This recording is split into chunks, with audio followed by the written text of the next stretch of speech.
নমস্কার বন্ধুরা, মল্লিক বাড়ির রান্নাঘরে সকলকে স্বাগত। আজ আমি বানিয়ে দেখাবো নলেন গুড়ের সন্দেশ। এই শীতের মরশুমে প্রচুর রসে গুড় পাওয়া যায় আর খুব সহজেই তৈরি করা যায়। মিষ্টি খেতে ইচ্ছে করলে আপনারা বাড়িতে সহজেই তৈরি করে নিতে পারেন। তাহলে আসুন আমি কিভাবে তৈরি করছি সেটা আপনাদের সঙ্গে শেয়ার করছি। সেটাকে জমিয়ে নেওয়ার জন্য এখানে একটা কেক টিন নিয়ে নিয়েছি।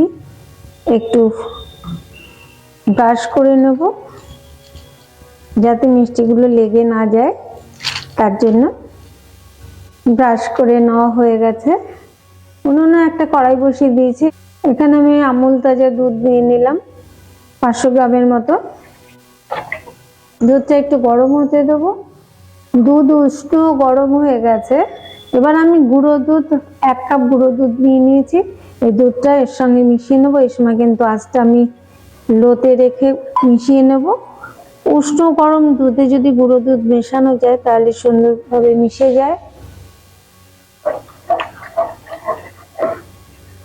বেশি গরম হয়ে গেলে কিন্তু ভালো মিশতে চায় না। আমি 500 গ্রাম দুধের সঙ্গে গুঁড়ো দুধ নিয়ে নিলাম 1 কাপ, মানে 200 গ্রাম। ভালোভাবে মিশিয়ে নেওয়া হয়ে গেছে। এবারে ফুটতে দেবো। দুধ ফুটতে শুরু করেছে। এখন কিন্তু আমি হাই মিডিয়ামে রেখে আমি জাল দেব আর অনবরত নাড়তে হবে চারিধারে যাতে লেগে না যায়। বেশ কিছুক্ষণ এইভাবে আমি ফুটিয়ে নেব। দুধটা অনেকটা গাঢ় হয়ে গেছে। এবার 1 চামচ ঘি দিয়ে দিলাম। ঘিটা দিলে খেতে ভালো লাগে, সুন্দর একটা ফ্লেভার আসে। আঁচটা কিন্তু এবার আমি মিডিয়ামে দিয়ে করব। অনবরত নাড়তে হবে, নালে কিন্তু নিচে লেগে যেতে পারে। এবার সব শেষে আমি দিয়ে দেব নলেন গুড় বা রসের গুড়। দিয়ে দিলাম 1/2 কাপ পরিমাণে। মিষ্টিটা অবশ্যই আপনাদের স্বাদ অনুযায়ী দেবেন আপনারা।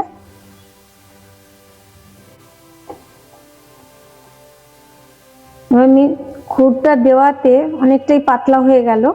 এবার আবারও একটু ভালো করে জাল দিতে হবে। অনবরত নাড়তে হবে কিন্তু এই সময়। আর আঁচটা এবার আমি লো মিডিয়ামে দিয়ে করব। দুধটা কিন্তু অনেকটাই গাঢ় হয়ে গেছে, আরো গাঢ় করতে হবে, একদম শুকিয়ে ফেলতে হবে। গুড় দেওয়াতে দুধটা একটু ছানা কাটা মতন দানা দানা ভাব হয়েছে। গুড়ের সন্দেশ করতে গেলে এরকম কিন্তু একটু দানা দানাই হয়।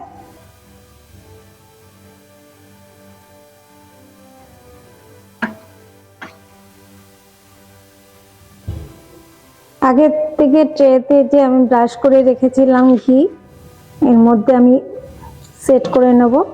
গরম থাকতে থাকতেই সেট করে নিতে হবে।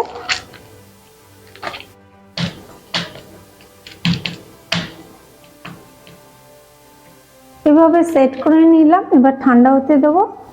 ফিরে আসছি ঠান্ডা হলে। মিষ্টিটা সুন্দরভাবে সেট হয়ে গেছে আর ঠান্ডাও হয়ে গেছে। এবার আমি পিস করে কেটে নেব। ছোট বড় আপনাদের পছন্দ মতন আপনারা কেটে নেবেন।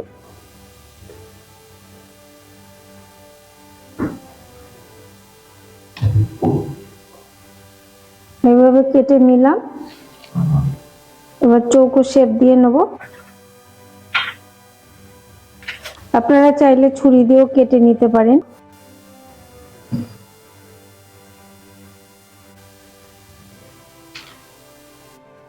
তৈরি হয়ে গেল নলেন গুড়ের সন্দেশ। গরম গরম কিন্তু বাড়িতে সহজেই তৈরি করা যায় আর খুব সহজেই তৈরি করা যায়। মাত্র 2টো উপকরণ দিয়েই তৈরি করা যায়। চাইলে আপনারা বাড়িতে তৈরি করে নিতে পারেন। আমার এই ভিডিওটা যদি আপনাদের ভালো লাগে লাইক শেয়ার কমেন্ট অবশ্যই করবেন। আর নতুন নতুন রেসিপির আপডেট পেতে আমার চ্যানেলটিকে সাবস্ক্রাইব করবেন। পাশে থাকা বেল আইকনটিকে প্রেস করতে ভুলবেন না। একটা ভেঙে দেখায় কতটা সফট হয়েছে, খেতেও কিন্তু ততটাই ভালো। আবার আসবো অন্য কোনো রেসিপি নিয়ে। আপনারা ভালো থাকুন, সুস্থ থাকুন।